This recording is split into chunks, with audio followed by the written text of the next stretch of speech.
I'm a resident of Sherborne, Massachusetts, where my husband and I are raising 4 children. I'm speaking today in support of the bills regarding opt-out choice for smart meters in Massachusetts. 5 years ago, my neighbors and I successfully opposed the erection of a cell tower on our local school campus.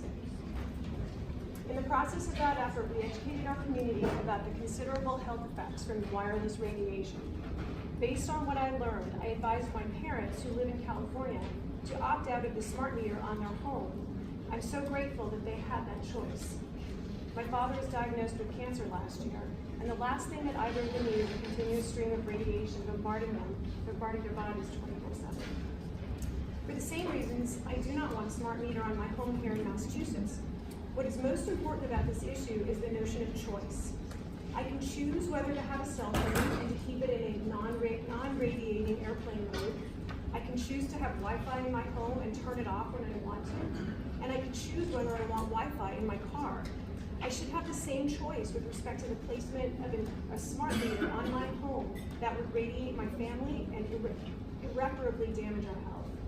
The radiation produced from this wireless technology is nothing short of an environmental toxin.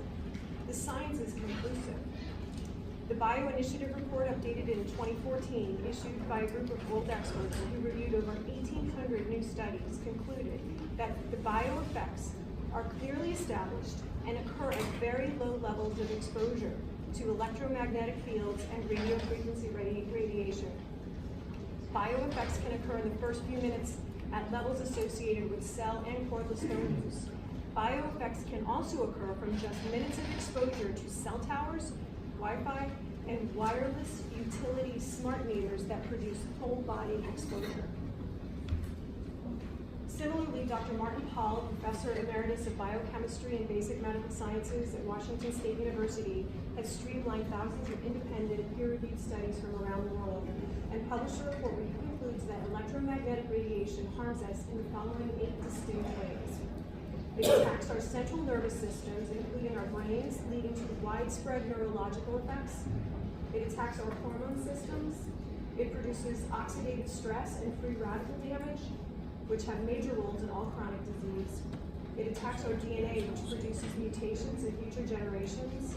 It produces programmed cell death. It causes lower male and female fertility and spontaneous abortions. It produces excessive calcium signaling, which disrupts all our bioelectrical systems. And finally, it attacks the cells of our bodies to cause cancer, as was demonstrated in the U.S. National Toxicology Program's $30 million study. And I have emailed my write-up to everyone with links to the studies. For the foregoing reasons, I respectfully request that this committee report out favorably on these bills and give the citizens of Massachusetts the choice. Thank you very much. Thank you very much, Senator.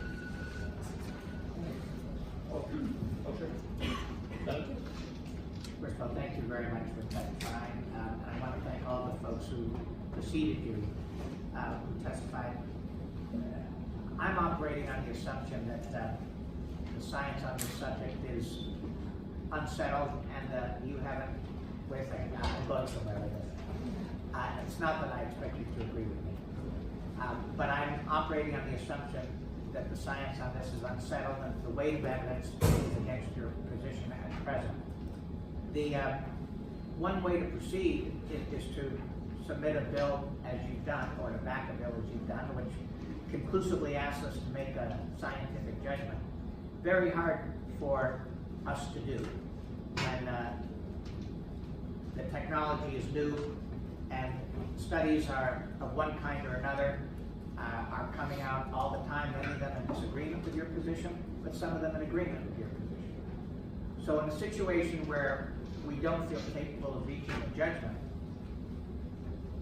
but nevertheless am impressed, we're impressed with what you've got to say, and we know you're serious about your message.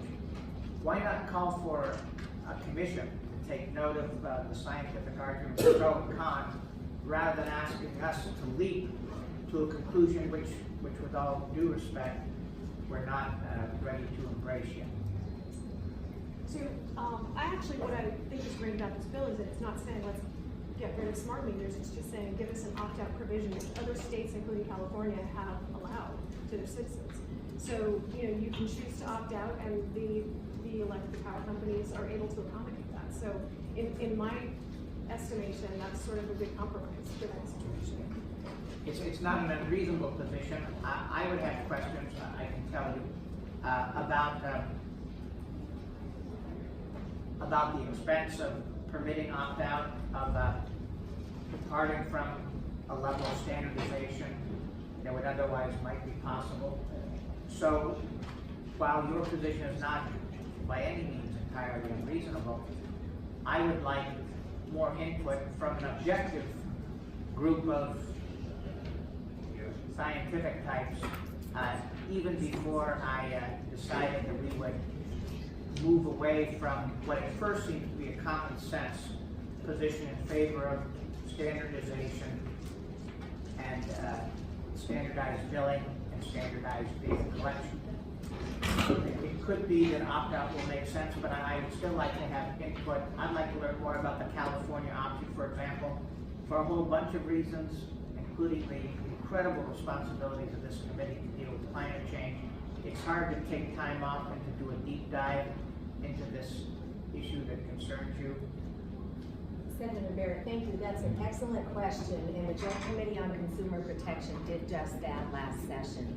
Senator Cyr introduced two bills, Senate 129 and 130 last session, and they did assign a research analyst to this. They did the deep dive. They examined the non-industry funded peer-reviewed science, and when they concluded their investigation, they actually wrote their own bill to form a commission to look at this at the state level and see how we can begin protecting our students, our families, and especially our children. So thank you for that line of thinking, because that's exactly what's happening. And if I may... It's not before another committee. It is, Consumer Protection and Professional Licensure. And when I helped Ashland Public Schools become the first in the nation to start addressing this at the schools, Senator Spilka introduced a bill on my behalf, which I was told, don't get your hopes up, because bills never go anywhere the first time in Massachusetts. And if it comes under constituent request, that could be a red flag that it doesn't need any attention. Well, we have world-leading microwave radiation scientists, doctors, public health experts send in testimony, and the Joint Committee on Public Health actually reported that bill out favorably the first session.